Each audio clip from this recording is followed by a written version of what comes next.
I'm Nick Terzo, and this is The Radical. This episode veers off from our normal guests as we explore the world of social media for creators. Certainly, there's been much written and many documentaries like The Social Dilemma that address the many ills of social media. In this episode, we will take a look at an alternative that doesn't let the algorithms run the user. Vero is a social media platform developed especially for the creative class of photographers, musicians, and fashionistas. It's beautifully designed, and its users are not the product. I discuss with co-founder Ayman Hariri and Vero music head Pete Lawrie what makes Vero a safe and exciting place for creators of all types. We will discuss how this platform functions, how users have all control, and in the future, just how creators may get paid. Coming up, my conversation with Ayman and Pete from Vero.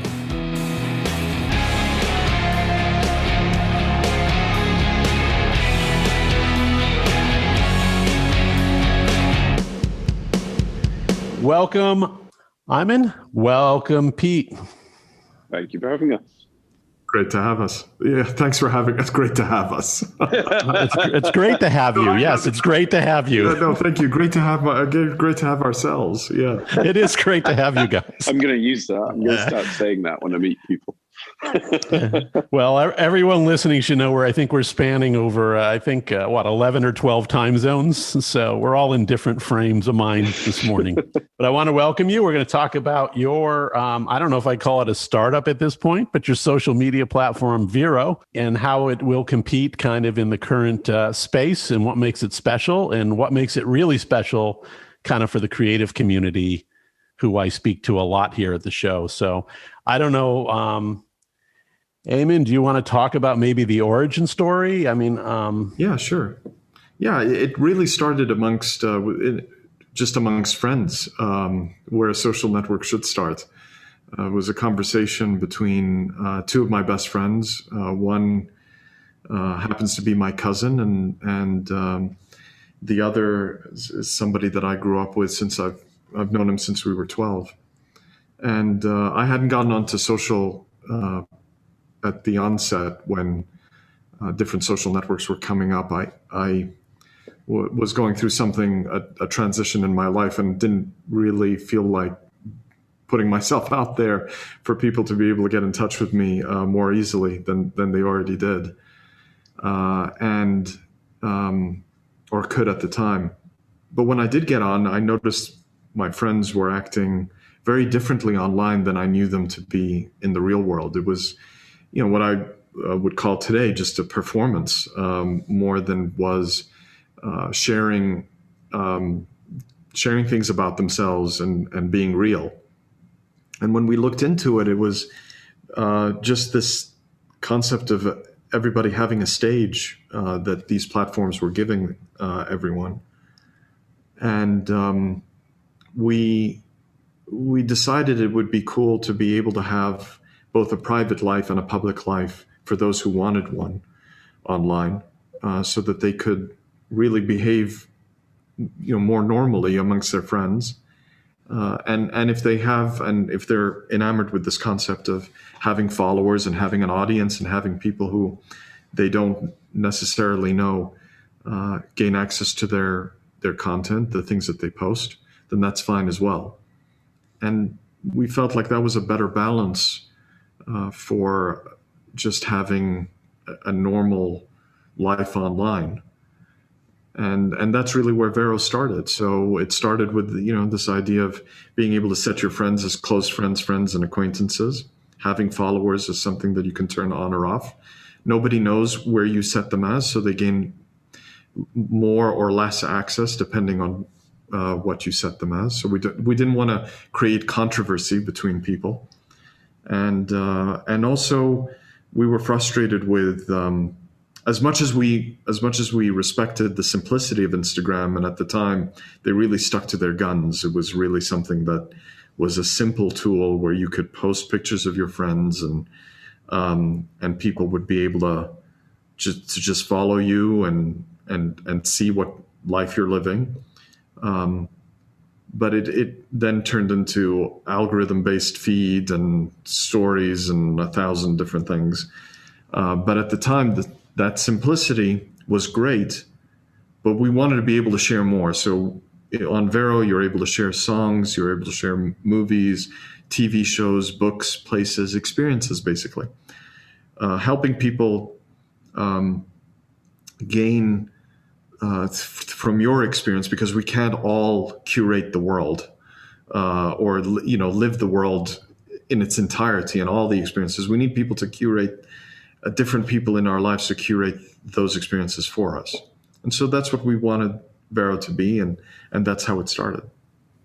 Right. Now, what's your numbers look like these days? And was it 5 years ago you started this, or a few years ago?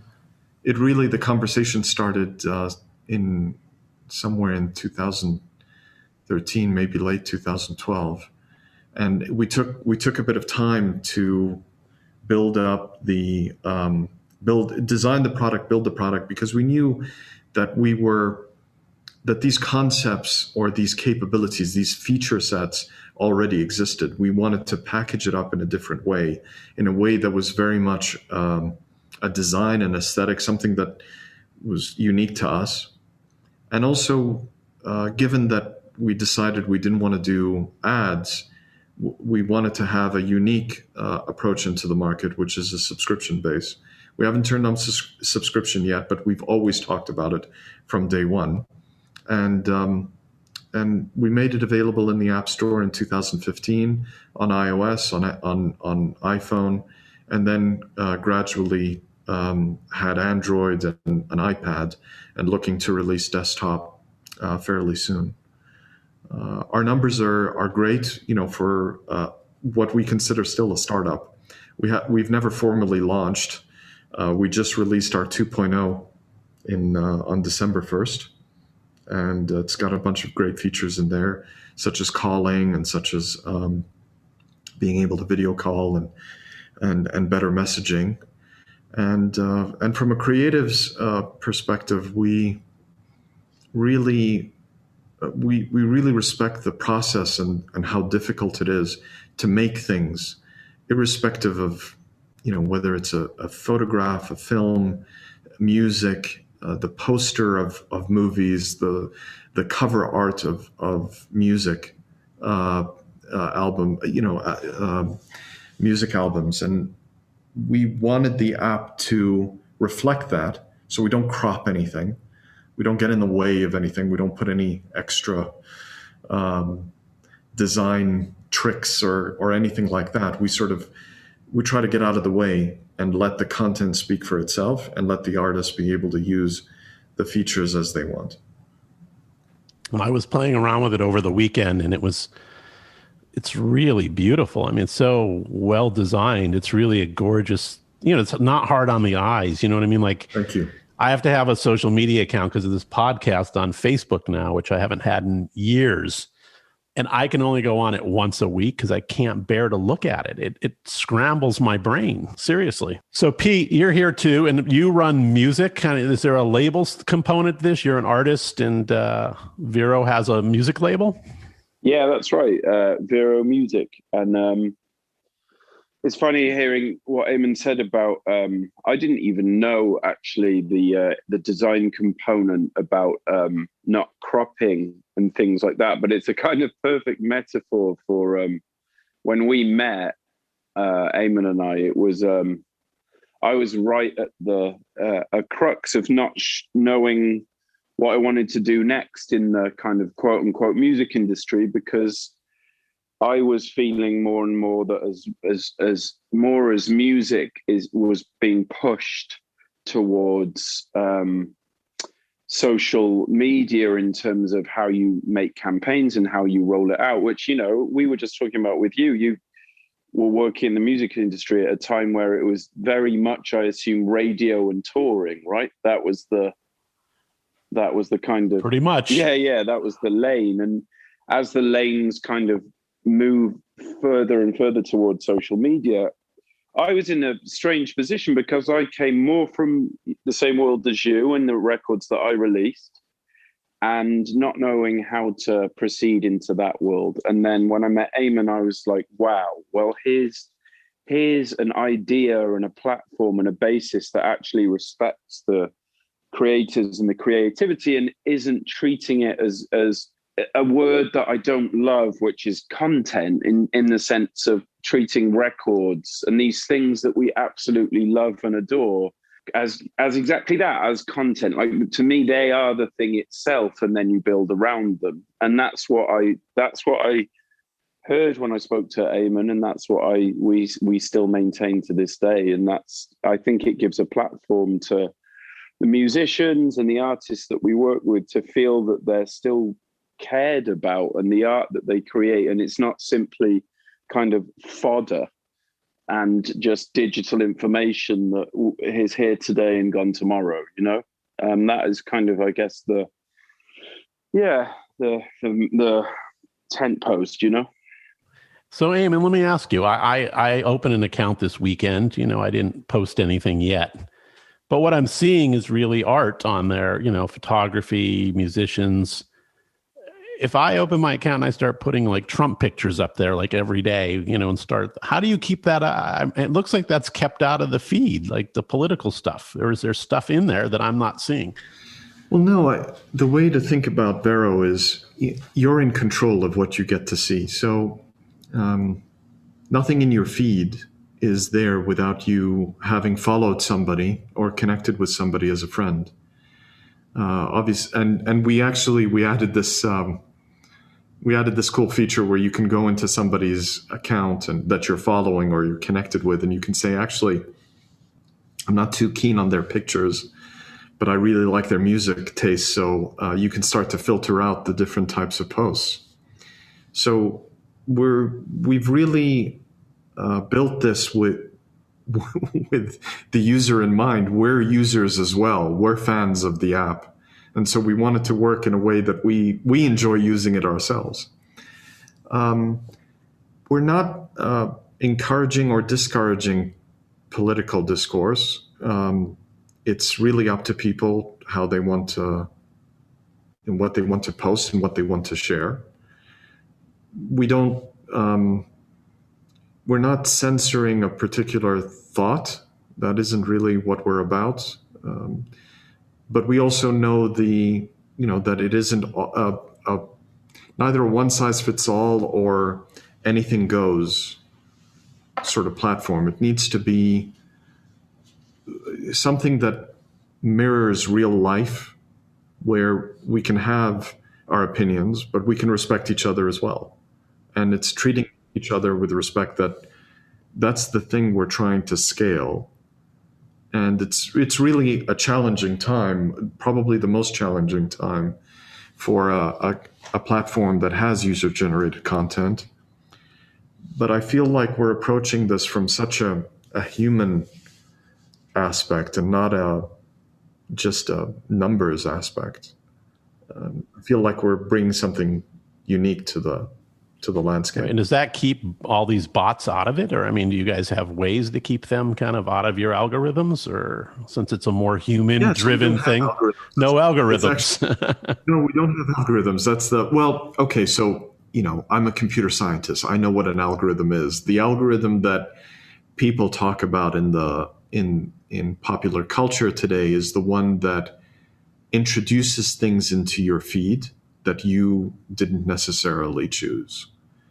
And it also takes into its being and into its programming your behavior, which then presents you with things and suggests content, profiles, etc., that it thinks you may be interested in because you liked something, because you hovered over something, because something had a particular color, and means it can, create a psychograph on you, and so it knows how to match your ideas and what you'd like, to what it's got to present.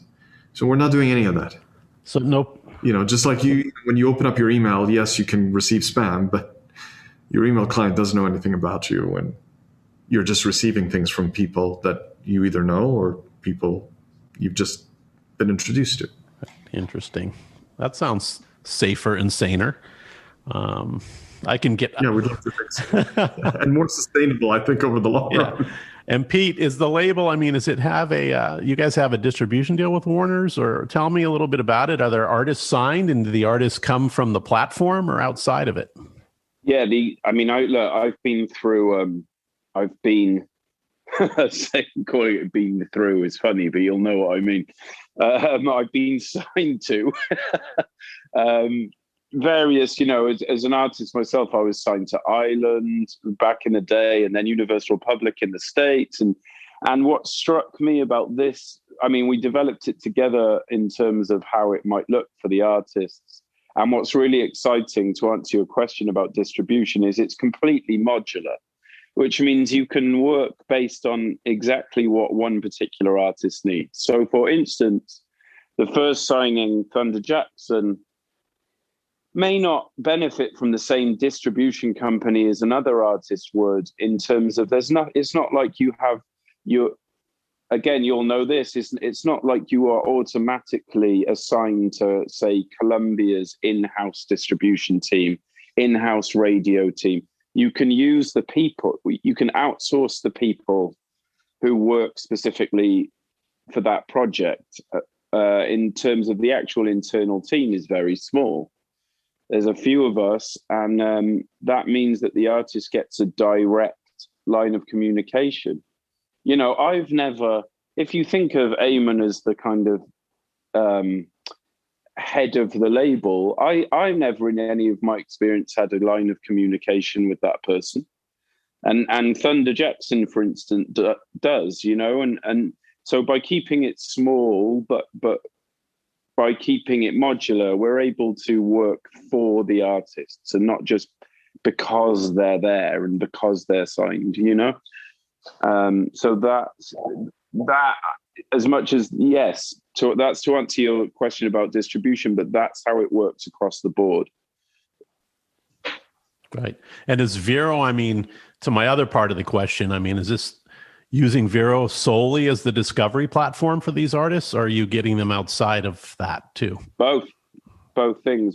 It's certainly it's not to kind of pigeonhole or keep the artists small. Quite the opposite. It's definitely Vero first. Like, that's the team. But outside of that, it's the aim is to get the music out and as far as wide as possible. Yeah, and we have, the way we think about things is, obviously, where Vero, the main business is being a social network. And the people that we're working with have some, we've seen some affinity to what it is that we're doing. And when Pete and I met, he had since day one, we've been helping artists with and supporting artists with different passion projects at different stages. And, when artists are in different stages of their careers or their development, we've helped certain artists with being able to afford a tour bus, their first tour bus, so that they can go on their first tour. And in other cases with music videos, or in Pete's case, he wanted to publish a book, which was really a fantastic idea. But most importantly, that first conversation, which happens to be one of the best first conversations I've ever had with anybody. And it was the passion that he had for it, and connecting with what is it. We both connected with what each other was saying, and so you could say, did you discover Thunder Jackson on Vero? No, there was no browsing and finding of a profile that brought that up. It was more, thanks to Vero, there was an introduction to Pete, who then introduced me to Thunder Jackson, which then led to the discussion of creating a label, because we felt, well, I felt that with Pete, we could provide value because I didn't want it to just be money. That was very important to me. Mm-hmm. And, since then we've had Thunder Jackson, we've been quite fortunate to have him featured on Apple Music and on Spotify playlists due to the quality of what was put together. And that has a lot to do with the team that we've put together that includes Pete and includes Thunder Jackson. And then on the other artists that we have that signed, Dana and the Wolf, that was discovered. They were discovered. I mean, that's how I came across them. They have fans. They have a built-in fan base, and have released music before coming on Vero. But they came on Vero, and I came across them because they asked to be verified, and I was like, "What is Dana and the Wolf? Like, who wants this name? What is this?" So I was like, you know what? Let me just Google this. And I came across, so I discovered their music. I listened to it, and I couldn't stop listening to it. And I just got on the phone with Daniel, who is Wolf in Daniel. And the Wolf. That was an amazing conversation. The guy had very pointed questions. It was really good. It was a tough conversation. It was a great conversation. It was a tough conversation.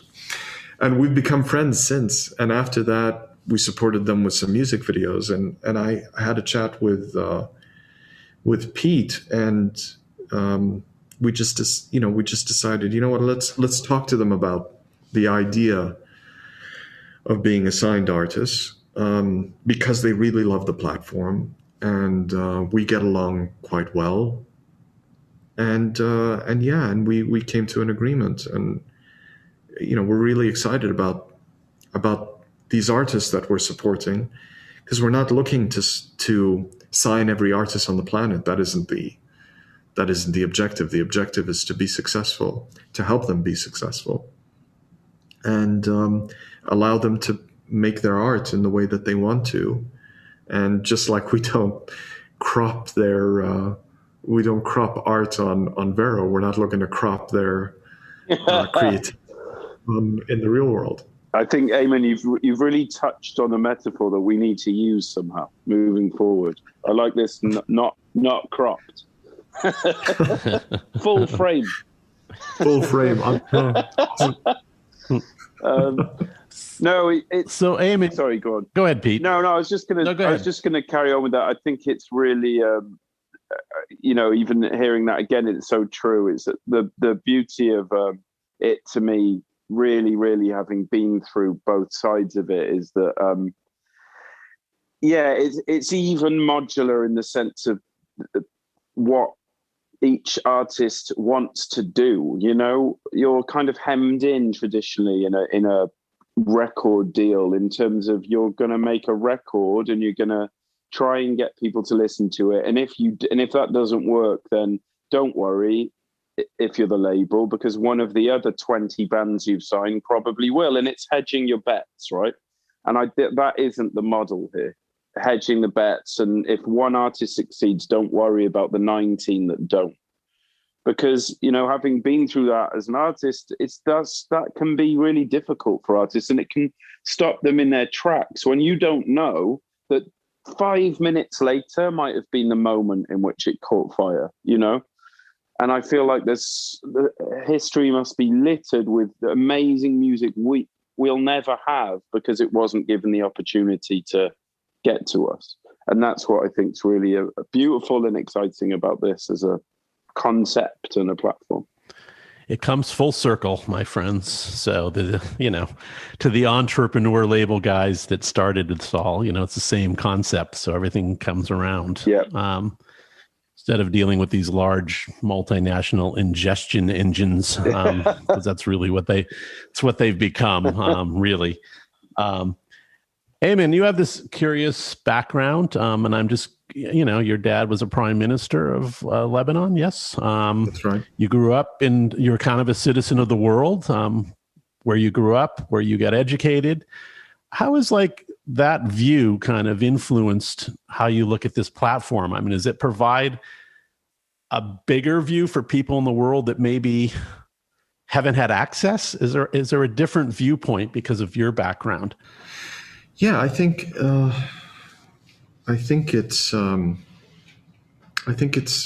we live in an exciting time, certainly with technology, with, when you see things disrupt certain status quos that people get used to.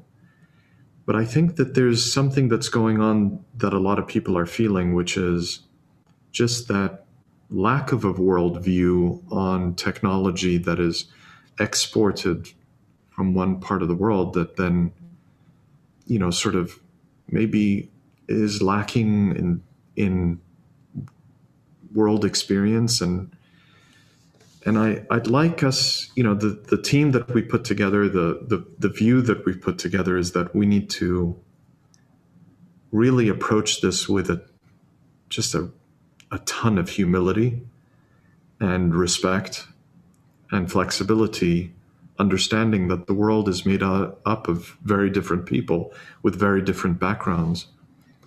And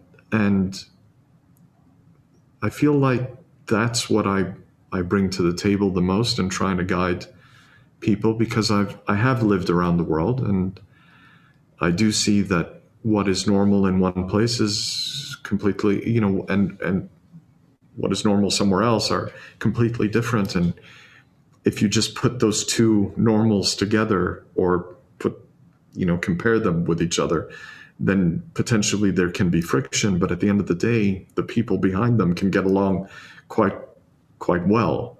Mm-hmm. I think that there's a responsibility for designers of applications that are easily downloadable anywhere in the world to take that into consideration as they're building things. And I don't want to say we have all the answers. We don't. We certainly don't. We're learning new things every day. And I sit and I talk to our support team quite often, and I'm in awe of the patience that they apply to the different circumstances that they're faced with. But I think, certainly my background includes what I've learned from my father, who approached things, I think, in quite a different way, which was what he was known for, and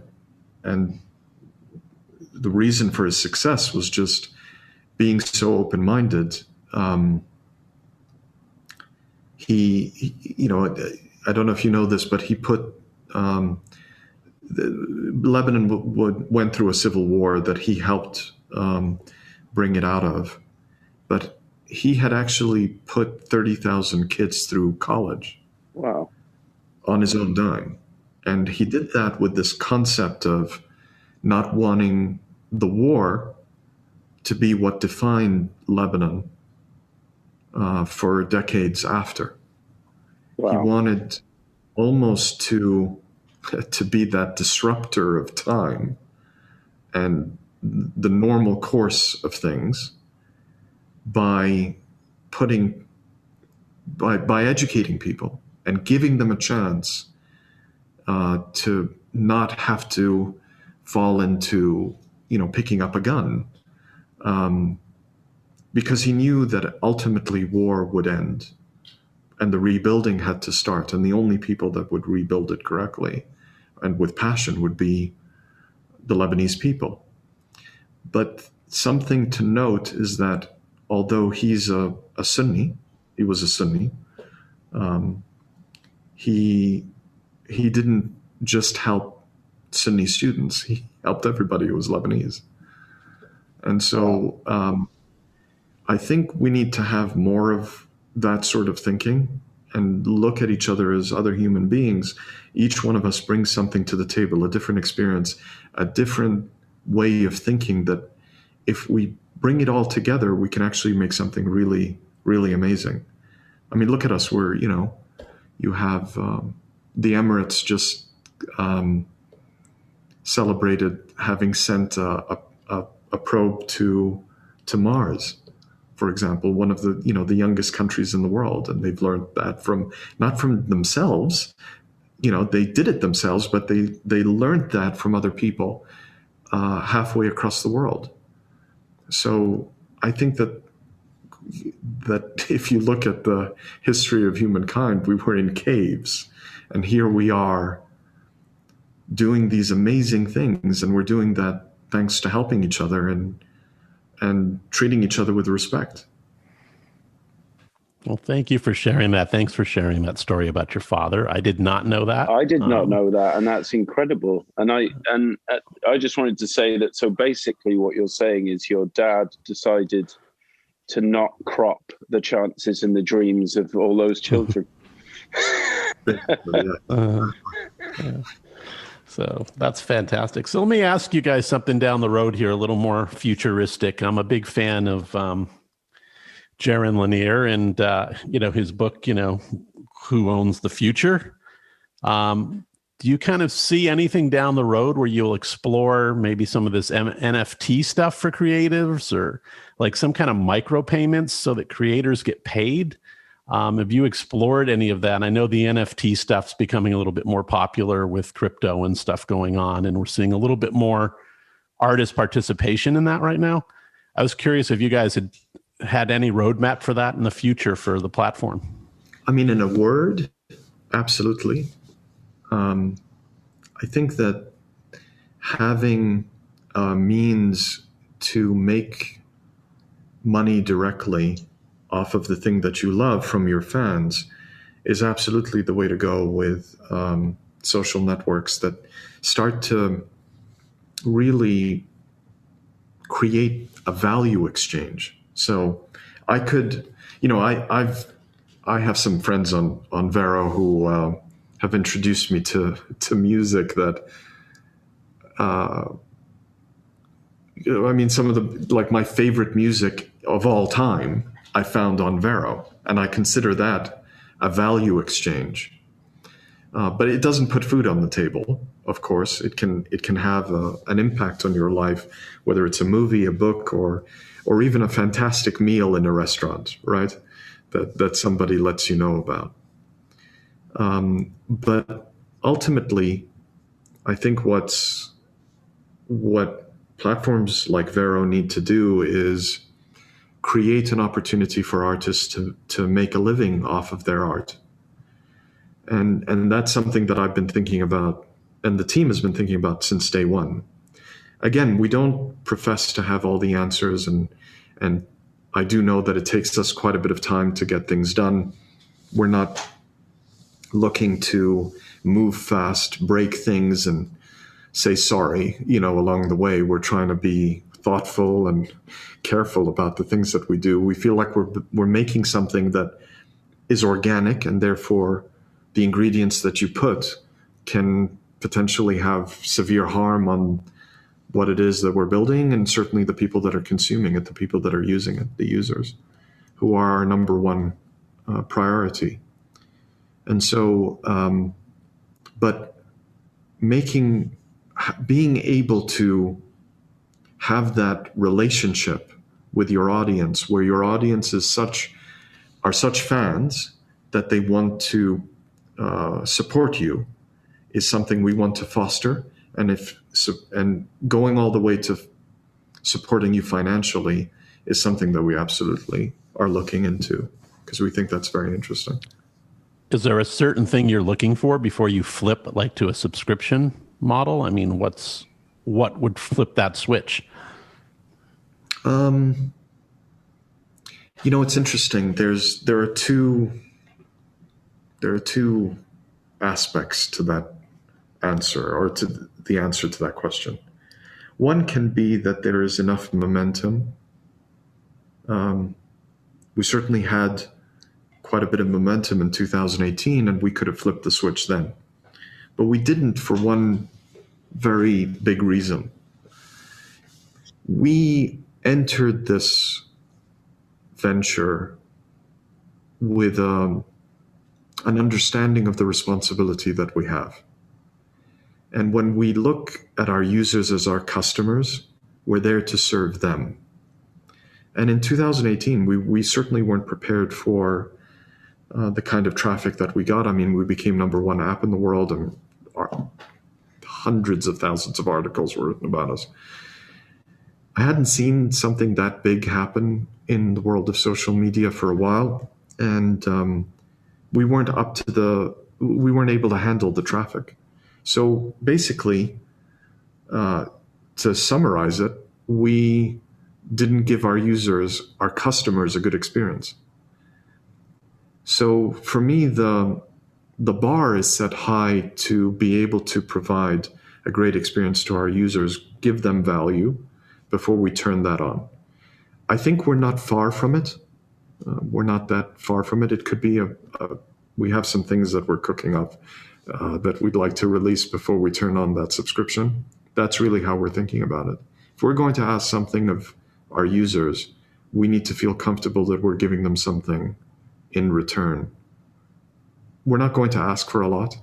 I think everybody will be quite surprised with what we ask for. But still, it's an exchange that we take very seriously and with responsibility. And could you consider that if, when the time comes and it becomes a little more subscription driven, can you see a micropayment to some of the creators on the platform being part of that? Actually, I think we're seeing how the micropayments from a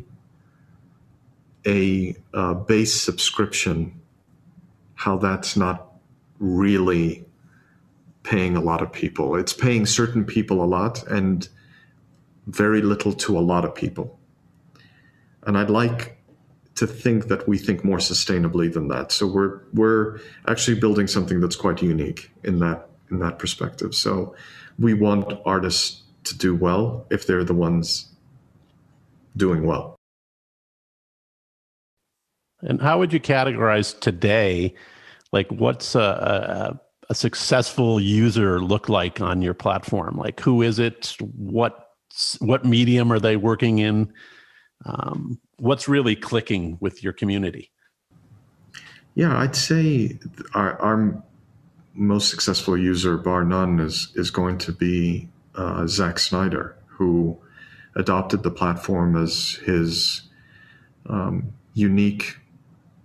I don't want to say exclusive because that has certain connotations. It's beyond that. It's much more real than that. He believed in the platform from the moment I showed it to him before it was even published. And he's behaved that way ever since. He's built up a fan base on Vero where he's published unique content that they really care about. But more importantly than content and likes and comments and those kinds of things and followers and all of that, I think that recently him being able to use Vero to raise $500,000 for the American Foundation for Suicide Prevention, him and his wife have, tirelessly worked to do that because they believe in it. They suffered through a tragedy that they'd like to help others avoid suffering through. And so that, to me, I think is the greatest success. Putting aside everything else, just being able to, put together that positive force towards something that has an impact not only on, directly, but indirectly to so many people. And that isn't even mentioning the fact that his fans were able to organize themselves so well that the cut of his movie was greenlit by HBO Max, and so that's become a reality and going to be released in March this year, which I'm very excited about, and all the other comic fans. So that's kind of impressive. So your platform serves as a little bit of a social do-good organization. It serves as a platform, as a sounding board for an actual piece of creativity. That's fascinating, kind of what's happening with the communities there then. I didn't know that. Yeah, and sort of also thinking about what we're trying to do in music. At the end, I think whether it's like you said, doing good socially. I mean, we're one of the first platforms to have a donate now button for charity organizations that come on board the platform, all the way to helping artists develop and create their passion projects to actually develop their careers. We'd like to be a positive force in all the things that we do. Why not? I mean, isn't that? I feel like that's normal, but it has become maybe not the norm these days. I think there's an over focus on growth and profitability without looking at the cost. And our eye is very much squarely focused on what is the cost of each thing that we do. We could do a ton of tricks and grow much faster than we are right now, but we're not interested in that. Fascinating. That's interesting. So in the world of A Social Dilemma, where we have that documentary out where everyone's scared out of their pants, Vero becomes a little bit of a solution to that, which is awesome. And the label becomes a little bit of a solution to the major label system and being focused on art and artists. I think it's sorry to cut you off. You just made me think of something, is that, and what Ayman was saying, I think it's such an exciting time when certain facets of the kind of online and these apps and these platforms are actually becoming almost revolutionary, like how that Reddit page actually had an impact on the stock market.